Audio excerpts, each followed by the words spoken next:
Et bonjour à toutes et à tous et bienvenue à ce webinaire qui va commencer d'un instant à l'autre.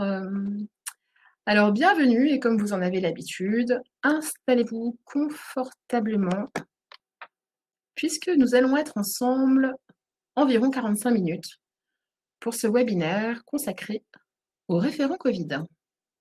Alors bonjour à tous, installez-vous et nous allons commencer d'ici 3-4 minutes, le temps pour tout le monde de s'installer, évidemment, confortablement.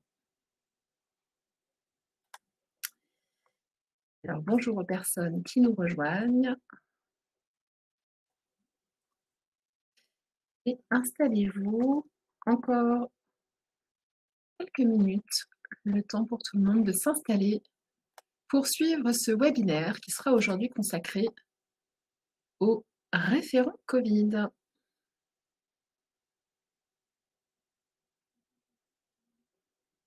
Bonjour à tous. Alors, on attend près de 300 personnes cet après-midi. Merci aux 130 personnes qui sont déjà connectées de l'être à l'heure. Bonjour à tous. Alors, nous allons répondre à vos questions au fur et à mesure de l'intervention, évidemment. Bonjour à tous et bienvenue aux participants de ce webinaire aujourd'hui consacré aux référents Covid.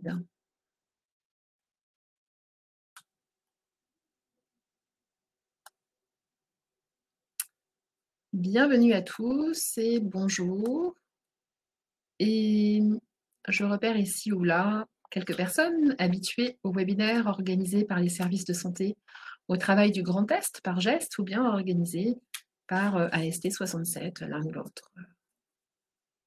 Les webinaires que nous avons jusque-là organisés pour vous, les entreprises, pour vous, les salariés, pour vous, les partenaires aussi, autour des masques, du port de masque, ou encore autour de la responsabilité des employeurs en matière de santé, sécurité, travail, autour du télétravail, enfin sur le télétravail, webinaire encore par thématique, webinaire consacré aux coiffeurs, consacré au métier de l'esthétique et du bien-être, consacré au petit commerce, consacré aussi, un webinaire consacré aussi aux risques psychosociaux, à l'impact psychologique de cette crise que nous avons tous traversée de manière différente.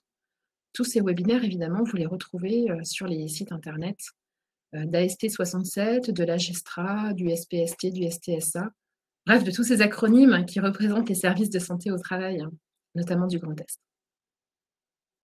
Bonjour à tous.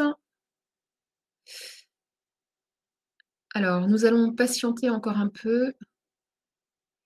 Nous allons patienter le temps de laisser tout le monde s'installer pour assister cet après-midi au webinaire sur le sujet du référent Covid. Nous allons donc bientôt commencer.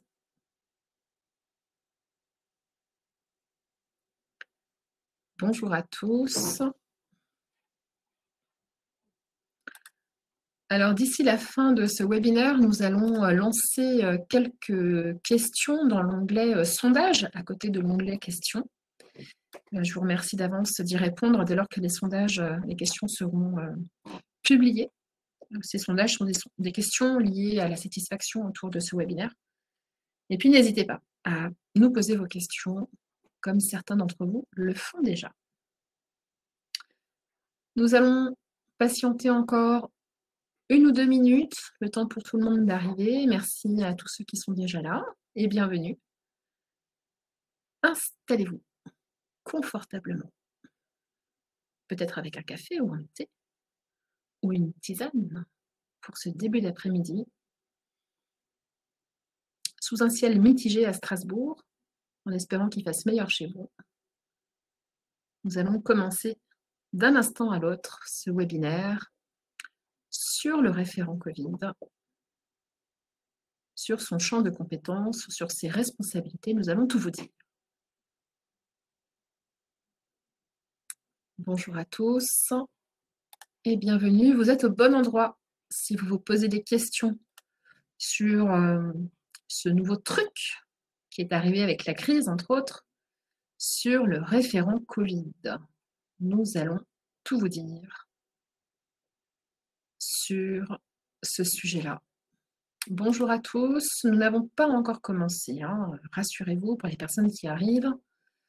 Alors je sais qu'en replay, vous allez être désespérés de ces 4-5 minutes qui font patienter, et le replay, évidemment, vous permet d'avancer dans la barre de progression, dans la vidéo, pour arriver au commencement de notre intervention.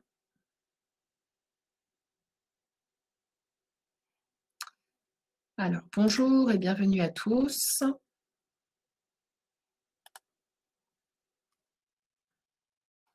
Nous allons commencer d'ici quelques instants notre webinaire consacré aujourd'hui au référent Covid.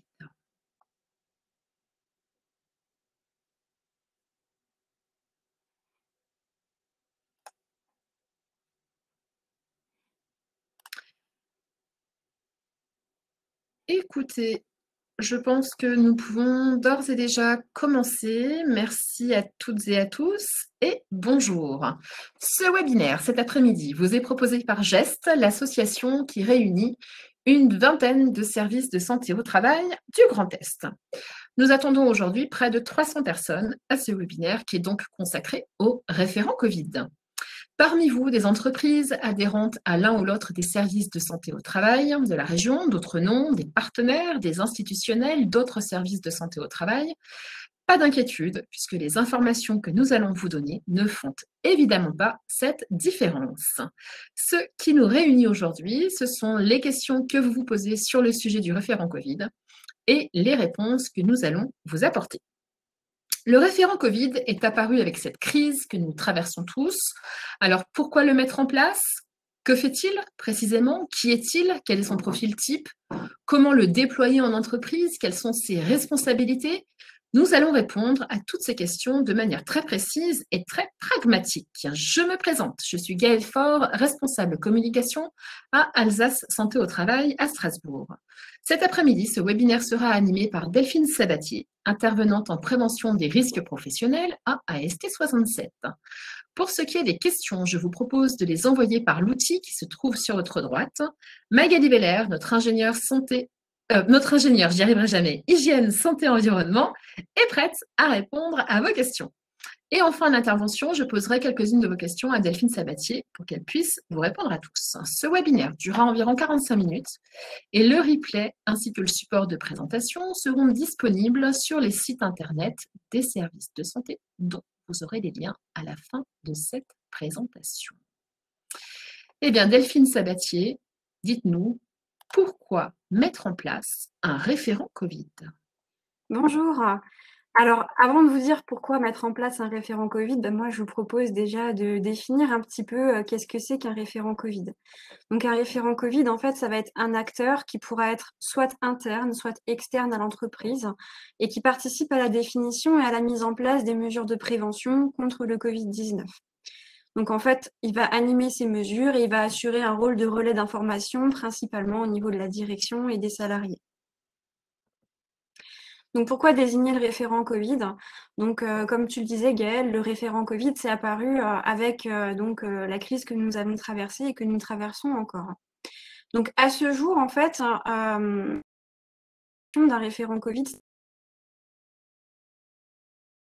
Par contre, l'employeur, lui, il est soumis à une obligation de sécurité vis-à-vis de la santé et de la sécurité de ses salariés au niveau réglementaire. Donc, vous pouvez retrouver l'article L4121-1 du Code du travail qui vous donnera les références par rapport à ça. Merci Delphine. Quelles sont ses missions à ce référent Covid? Que fait-il? Alors, ses missions, son périmètre d'intervention, ça va varier d'une entreprise à l'autre, que ce soit en fonction de sa taille, de son organisation, de son contexte, de ses besoins. Donc, les missions, on pourra retrouver des exemples, comme par exemple en termes de missions organisationnelles, proposer des mesures de prévention qui permettent la reprise de l'activité en sécurité ou la continuité de l'activité en fonction de votre situation. Donc pour ça, il pourra se baser sur le plan de reprise d'activité ou de continuité d'activité. Et si vous avez besoin d'informations sur le plan de reprise d'activité, vous pourrez retrouver tout ça dans le webinaire qui a déjà été diffusé sur le sujet. Il pourra aussi être amené à conseiller, à proposer des actions de prévention, à conseiller les services qui sont en charge du choix des équipements de protection collectifs et individuels. Donc, que ce soit les masques, le type de masque qui est adapté par rapport à votre activité, que ce soit le gel hydroalcoolique, les parois en plexiglas, voilà, ça va vraiment dépendre de votre contexte et de vos risques. Il va participer à l'élaboration des consignes de nettoyage, de désinfection, donc pour tout ce qui est locaux, tout ce qui est véhicules, tout ce qui est matériel, quand il y a du matériel qui est partagé, par exemple. Il va participer également à la mise à jour du document unique d'évaluation des risques et à la rédaction donc, de tout ce qui va être plan de prévention pour l'intervention d'entreprises extérieures, par exemple. D'un point de vue opérationnel, donc, il va participer très activement à la mise en place sur le terrain des mesures qui auront été décidées entre l'employeur, enfin, l'entreprise en général d'ailleurs et lui. Donc, concernant par exemple des plans de circulation, des balisages, des marquages au sol pour pouvoir gérer les flux dans vos entreprises, des condamnations de sièges, de places assises, de locaux éventuellement si c'est nécessaire, la mise en place d'écrans de protection, d'affichage.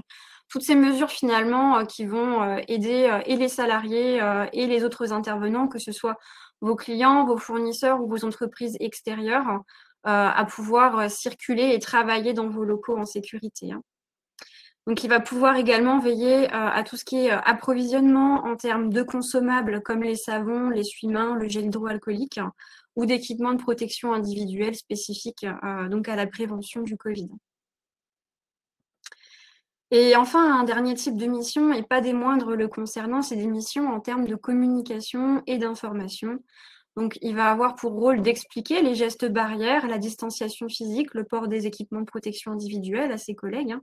Effectivement, comme pour toute mesure de prévention, tout port de pays, c'est beaucoup mieux quand on sait pourquoi on le porte, en quoi il est utile, comment ça fonctionne et comment faire les choses, plutôt que de recevoir tout simplement un EPI, de nous dire il faut le mettre en place et puis l'utiliser, on ne sait pas pourquoi, c'est un peu moins motivant.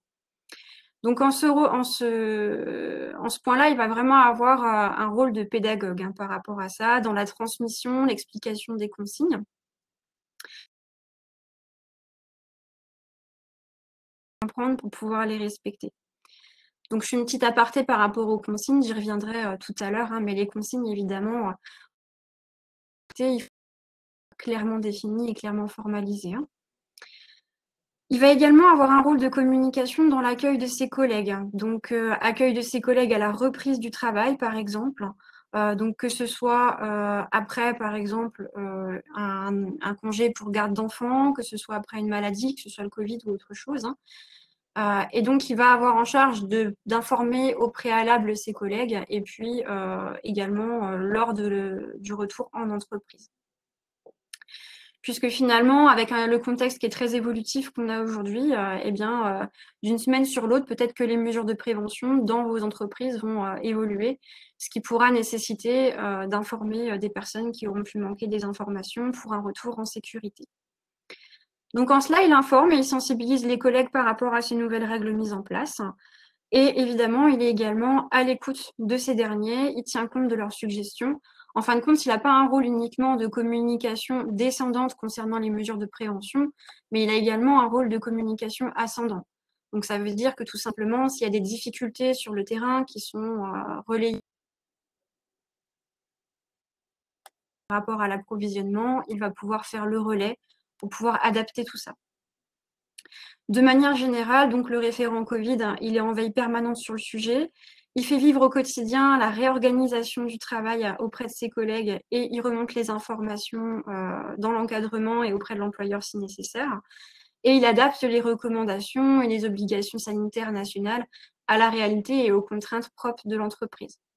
Donc tout ça, c'est vraiment des exemples de missions et comme on le disait tout à l'heure, ça va vraiment dépendre de votre structure, de sa taille, de son organisation. Merci Delphine. Alors maintenant qu'on sait à peu près quel est le champ d'intervention, quel est le périmètre d'action du référent Covid, quel est son profil idéal? Alors pour ça, il va y avoir plusieurs possibilités. Donc déjà, en termes de préférence, ce serait bien que ce soit une personne volontaire, hein, une personne qui ait un intérêt pour les questions de santé et de prévention. Idéalement, quelqu'un qui est en capacité de mettre en œuvre l'approche générale d'évaluation des risques.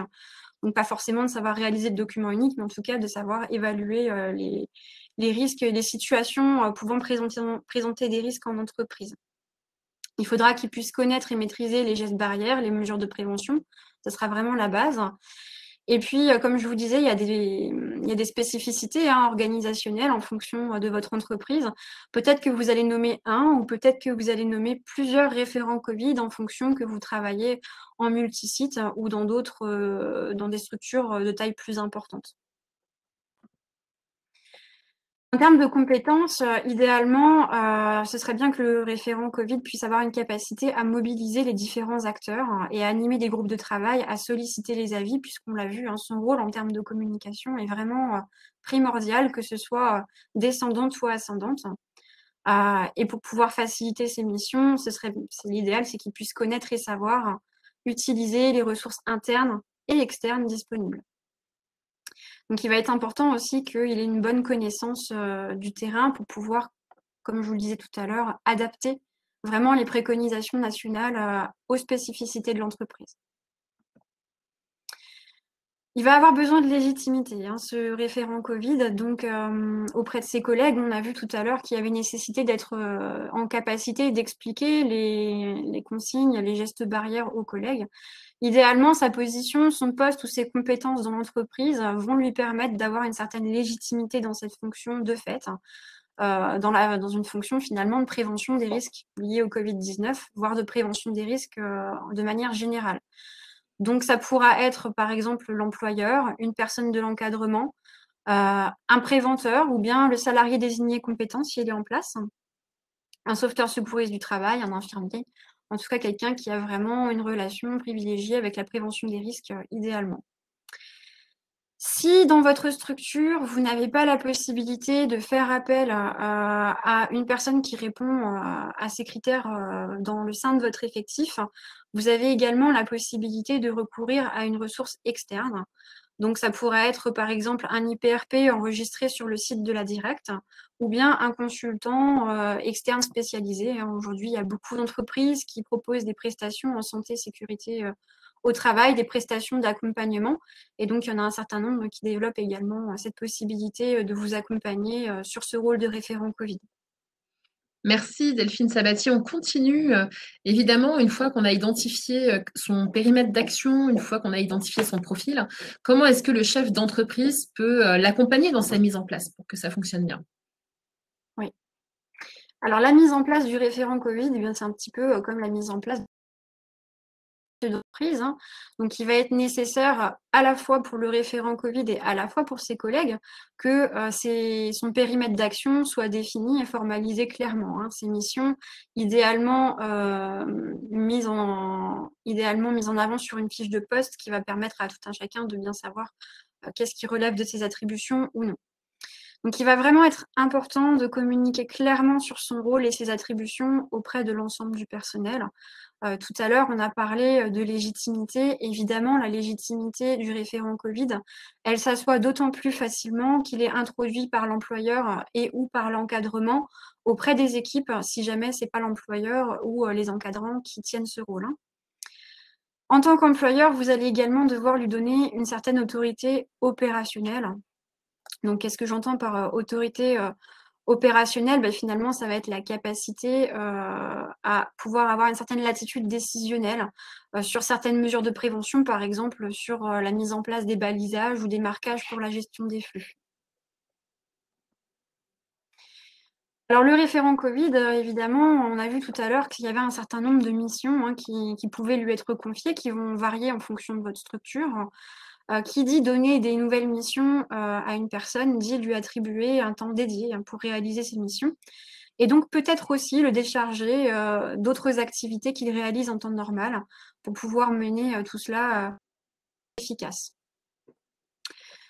Alors peut-être qu'il aura aussi besoin de moyens techniques, si c'est une personne qui n'a pas forcément accès en temps normal à des outils informatiques pour pouvoir se tenir à jour de l'évolution des consignes sanitaires, par exemple, des bonnes pratiques, ça fera partie des choses à prévoir, à planifier au moment où on va définir ses missions, quels sont ses besoins techniques également, en matériel peut-être.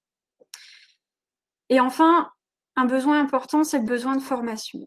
Donc, si vous avez votre référent Covid qui est quelqu'un qui travaille dans la prévention des risques professionnels, peut-être que ça sera plus simple pour lui. Maintenant, admettons que ce soit un encadrant, peut-être qu'il y aura les bases de l'évaluation des risques éventuellement à pouvoir appréhender, ou bien plus en profondeur les gestes barrières qui sont à appliquer en fonction des différents corps de métier qui vous concernent. Merci Delphine. Mostapha a posé une question en utilisant l'onglet questions à laquelle il va trouver une réponse maintenant. Quelles sont les responsabilités du référent Covid? Sous quel champ agit-il? Oui. Alors, le référent Covid, donc c'est une fonction qui est mise en place sous contrôle de l'employeur. Et le Code du travail, lui, il est assez clair sur le sujet, hein. C'est l'employeur qui est responsable de garantir la santé et sécurité des salariés de son entreprise. Donc, ça veut dire que quand il va désigner son référent Covid, il va travailler conjointement avec lui sur la définition des mesures de prévention à mettre en place. Mais l'employeur reste responsable de cette question de santé et de sécurité et donc de tout ce qui en découle dans la mise en place et dans les résultats. Donc, pour conclure, hein, par rapport à cette responsabilité, sa désignation n'exonère pas le chef d'entreprise de la responsabilité de sécurité. Merci Delphine. Question courte, réponse courte, très efficace. Quelques aides, peut-être des aides des aides financières ou des ressources de formation pour ce référent Covid? Oui, tout à fait. Alors, pour pouvoir mettre en place votre référent Covid, on a parlé de certains besoins, notamment des besoins en formation. Alors aujourd'hui, il y a l'OPP-BTP qui propose sur son site donc des modules de formation en e-learning de différents niveaux, hein.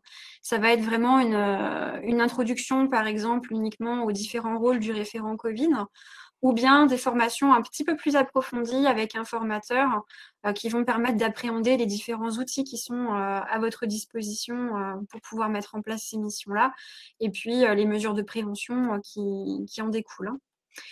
Vous avez également la possibilité de faire appel donc aux organismes de consulting dont on a parlé tout à l'heure, qui proposent aussi des ressources externes, hein. Il y en a beaucoup aujourd'hui qui proposent des formations pour pouvoir justement tenir ce rôle de prévention des risques professionnels, en tout cas du Covid-19, de manière un peu plus sereine. En termes de ressources d'information, donc vous retrouverez sur notre site internet beaucoup d'informations par rapport au Covid, par rapport aux mesures de prévention qu'il y a à mettre en place et qui est actualisé donc régulièrement. Vous retrouverez un dossier spécial, une foire aux questions, les différents webinaires qui ont déjà eu lieu et puis ceux à venir encore en lien avec le Covid-19. Un guide de reprise d'activité pour ceux qui sont peut-être concernés encore par une préparation de reprise d'activité, avec des affiches et des documents pour vous accompagner dans cette démarche. Un guide du référent Covid donc, qui reprend tout ce qu'on a vu aujourd'hui dans ce webinaire et qui approfondit encore ces notions pour que vous puissiez revoir un petit peu tout ça peut-être sous un autre angle. Et si jamais vous avez des besoins en termes d'accompagnement psychologique, également des informations sur les dispositifs existants. Et enfin, pour l'évaluation des risques, un outil d'élaboration du document unique qu'on met à votre disposition. Vous avez également d'autres ressources qui sont à votre disposition sur le plan informationnel, hein. Donc, vous allez retrouver le guide de préconisation pour la reprise d'activité de l'OPP-BTP, donc qui est essentiellement orienté BTP, mais qui est très complet. Et bien sûr, pour vous tenir à jour des préconisations relatives aux gestes barrières, le site d'information du gouvernement sur le coronavirus. Donc Gaëlle, tu as parlé d'aide financière. Donc oui, effectivement, on va aussi pouvoir compter, en tout cas pour les entreprises de moins de 50 salariés, donc sur une aide financière qui est proposée par l'assurance maladie pour vous aider à financer vos mesures de prévention et notamment toutes celles qui sont en lien avec la distanciation physique.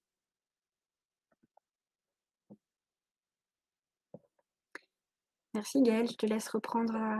Je prends la parole. Merci Delphine pour cette intervention pragmatique, hein, très très claire. J'aime bien moi des questions claires et des réponses claires. Je trouve que c'est très bien. Alors juste pour compléter cette intervention à webinaire Covid, référent Covid, on a mené plusieurs webinaires depuis maintenant plus d'un mois et demi sur différentes thématiques qui rentrent en écho avec cette thématique de référent Covid, notamment celle de la responsabilité de l'employeur en matière de santé, sécurité, travail. Donc vous retrouverez le replay et les supports de présentation toujours sur nos sites internet. Un webinaire également sur le télétravail et l'ergonomie en télétravail. C'est un sujet plus que d'actualité encore aujourd'hui. Un webinaire sur les masques. Aujourd'hui, je crois qu'il est toujours très nécessaire de porter un masque dans certaines conditions. Donc là, ce webinaire très très complet explique comment bien porter son masque, comment bien le retirer dans les mesures qui sont correctes. Également un webinaire sur la mise à jour de votre document unique, puisque évidemment, chaque entreprise doit mettre à jour son document unique dans ce contexte Covid. Et puis, des webinaires par approche thématique, une fois pour les coiffeurs, une fois pour les métiers de l'esthétique, une fois pour les professionnels de la petite enfance, une fois pour les hôtels, cafés, restaurants. Et puis, on va réitérer cette semaine à leur destination, une fois pour les petits commerces de proximité. Donc, n'hésitez pas à visiter nos sites internet, que ce soit celui de la ST67 ou celui de la Gestra, pour y retrouver les replays et les supports. Ça, c'était pour les webinaires en replay. Et puis, cette semaine, hein, c'est la semaine des webinaires. Du coup, on a deux, si tu veux bien passer, s'il te plaît, Delphine, à la diapo suivante. On a un calendrier, merci, de webinaires à venir cette semaine. Donc, demain, nous nous adresserons aux aides à domicile et aux employés de maison pour évoquer avec eux la reprise d'activité, enfin pas leur reprise d'activité parce qu'ils n'ont jamais vraiment arrêté, mais comment assurer leur activité en sécurité. Le 18, donc après-demain, ce sera pour les hôtels, cafés, restaurants, en collaboration avec l'UMI, l'Union des hôtels-restaurants. Et puis vendredi, nous parlerons de qualité de vie au travail, puisque cette semaine, c'est la semaine de la qualité de vie au travail. Donc, toutes ces dates-là se retrouvent également sur les sites internet d'AST67 ou encore de l'AGESTRA ou plus généralement de vos services de santé au travail du Grand Est. Alors, merci pour votre participation. Merci Delphine pour ton intervention. Je vais me faire l'écho de quelques-unes des questions que vous avez posées et pour lesquelles Magali Veller, notre ingénieure santé-environnement, a répondu au fil de l'eau. Une question peut-être sous forme de remarque d'Elvie qui dit finalement un référent Covid, c'est un poste à temps plein, c'est un job à part entière? Alors, un poste à temps plein, un job à part entière, ça va dépendre finalement de votre organisation, mais j'aurais tendance à dire que pas tout à fait. Ça vient compléter une mission de prévention des risques. Après, aujourd'hui, la réglementation nous dit qu'en principe, on est censé tout savoir dans chaque entreprise, donc un salarié désigné compétent en prévention des risques professionnels. Après, la définition d'un poste complet ou pas, ça va vraiment dépendre de vos organisations de travail. Quelle est la question n'a pas été posée, mais du coup ça m'interroge. Quelle est la complémentarité entre le salarié désigné compétent et le référent Covid? Le salarié désigné compétent, donc c'est la personne qui va être en capacité et en charge de gérer tout ce qui va être pour le compte de l'employeur, tout ce qui est en lien avec la santé et la sécurité des salariés, la prévention des risques professionnels, que ce soit l'évaluation des risques, la mise en place de mesures de prévention, leur suivi. Donc finalement, le référent Covid, c'est un petit peu comme un salarié compétent, sauf que lui, il a une petite partie de son travail qui est vraiment spécifique aux risques liés au Covid-19. Donc on pourrait imaginer que finalement, c'est la même personne. Ok. Je pense que nous avons fait le tour des questions que vous vous posiez et des réponses que nous pouvions vous apporter. On va se laisser 2-3 minutes si d'autres questions arrivent. En attendant, je vous invite à répondre au sondage que vous trouvez sur la fenêtre de droite. On vous pose 4 questions auxquelles vous pouvez répondre. David pose la question suivante. Dans les accueils collectifs de mineurs, le référent doit-il nécessairement être l'assistant sanitaire? Alors là, je suis pas en mesure de vous répondre sur ce cas précis tout de suite. Mmh. Par contre, ce que je C'est peux très vous proposer, spécifique, c'est hein. Mmh. qu'effectivement, voilà, c'est très spécifique, c'est qu'on se renseigne et puis on revienne vers vous, sur ce sujet, hein. Mmh. Je lis les questions en même temps. Pour se libérer du temps, pour agir en tant que référent Covid, faut-il faire une demande écrite au chef d'entreprise et peut-il refuser de libérer du temps? Alors c'est une question qui est très intéressante, hein, parce qu'en fait, justement, la mise en place du référent Covid, c'est quelque chose qui doit s'organiser avec le chef d'entreprise, hein, finalement, hein. C'est, son rôle de planifier, d'organiser, la prévention, et donc c'est quelque chose qui doit être défini conjointement avec lui.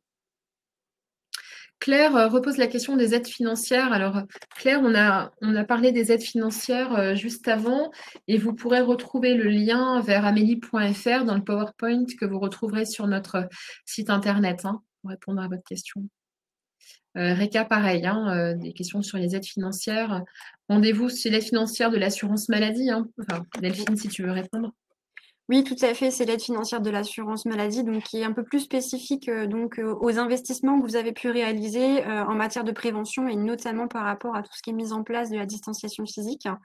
Vous retrouverez sur le site les conditions, d'accès à cette aide financière, que ce soit en termes de plafond minimal, maximal d'investissement, de taille d'entreprise et les équipements qui sont, pris en charge, ou pas dans cette aide. OK. Merci pour ces précisions. Est-ce que d'autres questions sont à venir? Est-ce qu'on vous laisse encore quelques instants pour poser les questions qui vous viendraient encore à l'esprit?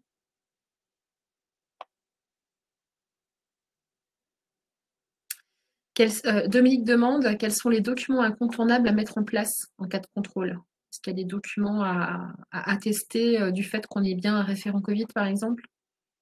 Alors, au niveau des documents obligatoires à mettre en place, donc par rapport au référent Covid en lui-même, non, puisqu'on a dit tout à l'heure que le référent Covid, lui, il n'est pas, imposé par la réglementation, hein. C'est vraiment une recommandation. C'est une ressource dans votre entreprise qui est vraiment là pour vous